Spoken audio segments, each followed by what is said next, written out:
بسم اللہ الرحمن الرحیم۔ ملک شام کا ایک یہودی عسیس مکہ سے کچھ فاصلے پر رہتا تھا۔ وہ جب بھی کسی کام سے مکہ آتا وہاں کے لوگوں سے ملتا تو ان سے کہتا تھا، بہت قریب کے زمانے میں تمہارے درمیان ایک بچہ پیدا ہوگا، سارا اب اس کے راستے پہ چلے گا، اس کے سامنے ذلیل الپست ہو جائے گا، وہ عجم اور اس کے شہروں کا بھی مالک ہوگا۔ یہی اس کا زمانہ ہے۔ جو اس کی نبوت کے زمانے کو پائے گا اور اس کی پیروی کرے گا وہ اپنے مقصد میں کامیاب ہوگا۔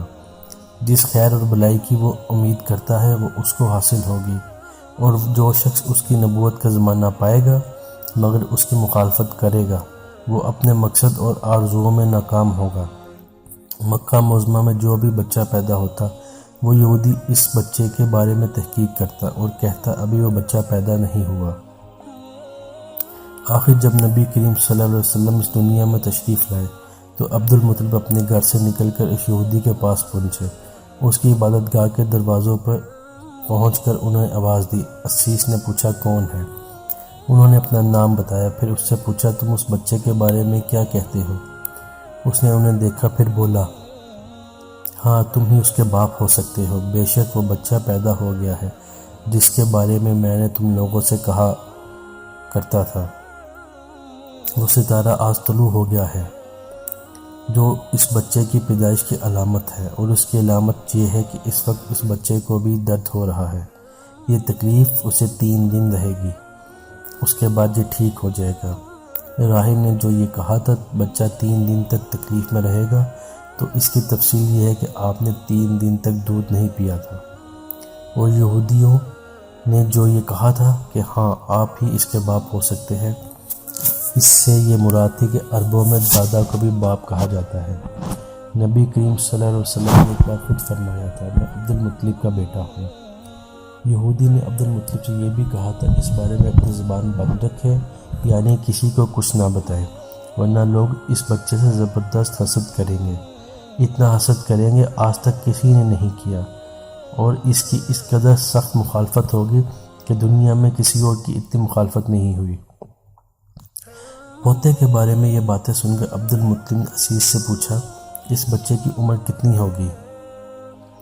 یہودی نے اس سوال کے جواب میں کہا، اگر اس بچے کی عمر طبیعی ہوئی تو وہ بھی 70 سال تک نہیں ہوگی، بلکہ اس سے پہلے 61 یا 63 سال کی عمر میں وفات ہو جائے گی، اور اس کی امت کی اوسط عمر بھی اتنی ہوگی، اور اس کی پیدائش کے وقت دنیا کی بت ٹوٹ کر گر جائیں گے۔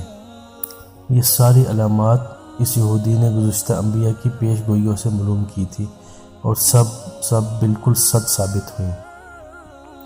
قریش کے کچھ لوگ عمرو بن نفیل اور عبداللہ بن حجش وغیرہ ایک بت کے پاس جایا کرتے تھے۔ یہ اس رات بھی اس کے پاس گئے جس رات آپ صلی اللہ علیہ وسلم کی پیدائش ہوئی۔ انہوں نے دیکھا وہ بت اوندے منہ گرا پڑا ہے۔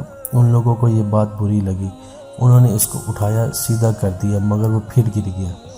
انہوں نے پھر اس کو سیدھا کیا، وہ پھر الٹ گیا۔ ان لوگوں کو بہت حیرت ہوئی، یہ بات بہت عجیب لگی۔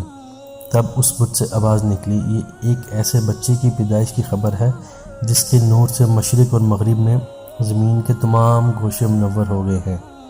بت سے نکلنے والی آواز نے انہیں اور زیادہ حیرت زدہ کر دیا۔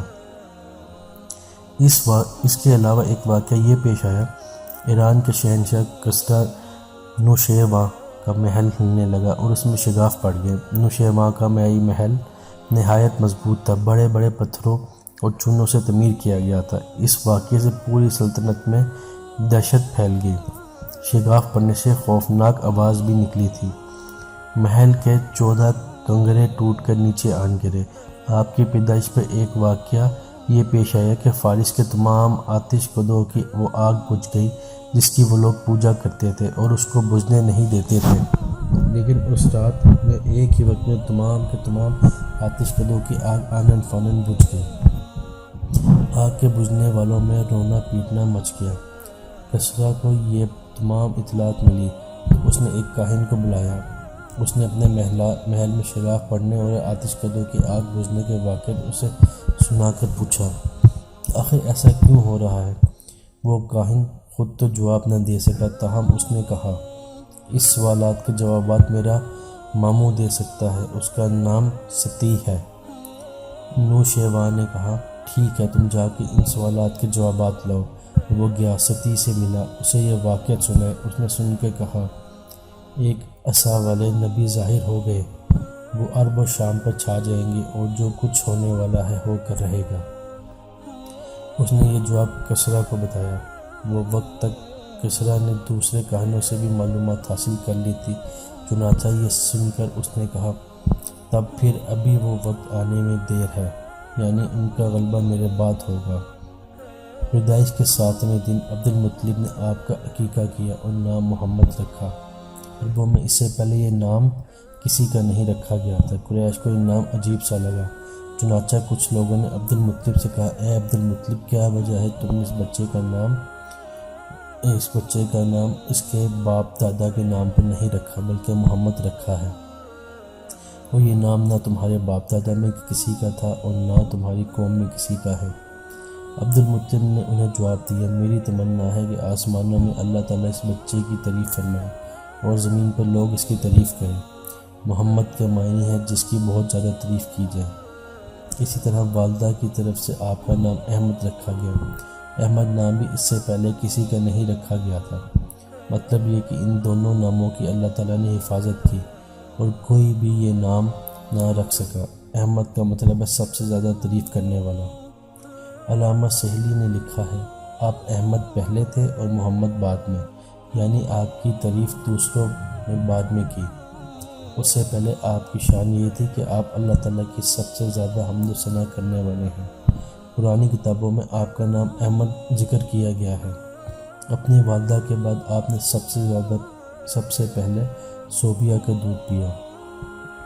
صوبیہ نبی کریم صلی اللہ علیہ وسلم کے چچا ابو لہب کی باندھی تھی۔ ان کو ابو لہب نے آپ کی پیدائش کی خوشی میں آزاد کر دیا۔ صوبیہ نے آپ کو چند دن تک دودھ پلایا۔ انہی دنوں صوبیہ کے ہاں اپنا بیٹا پیدا ہوا تھا۔ آپ کی والدہ نے آپ کو صرف 9 دن تک دودھ پلایا۔ ان کے بعد صوبیہ نے پلایا۔ پھر دودھ پلانے کی باری حضرت حلیمہ سعدیہ رضی اللہ تعالیٰ عنہ کی آئی۔ حضرت حلیمہ سعدیہ رضی اللہ تعالیٰ عنہ اپنی بستی سے روانہ ہوئی۔ ان کے ساتھ ان کا دودھ پیتا بچہ اور شوہر بھی تھا۔ حضرت حلیمہ سعدیہ رضی اللہ تعالیٰ عنہ دوسری عورتوں کے بعد مکہ میں داخل ہوئیں۔ ان کا خچر بہت کمزور اور مریل تھا۔ اس کے ساتھ ان کی کمزور اور بڑی اونٹنی تھی، وہ بہت آہستہ چلتی تھی۔ اس کی وجہ سے حلیمہ رضی اللہ تعالیٰ عنہ قافلے سے بہت پیچھے رہ جاتی تھی۔ اس وقت بھی ایسا ہی ہوا، وہ سب سے آخر میں مکہ میں داخل ہوئی۔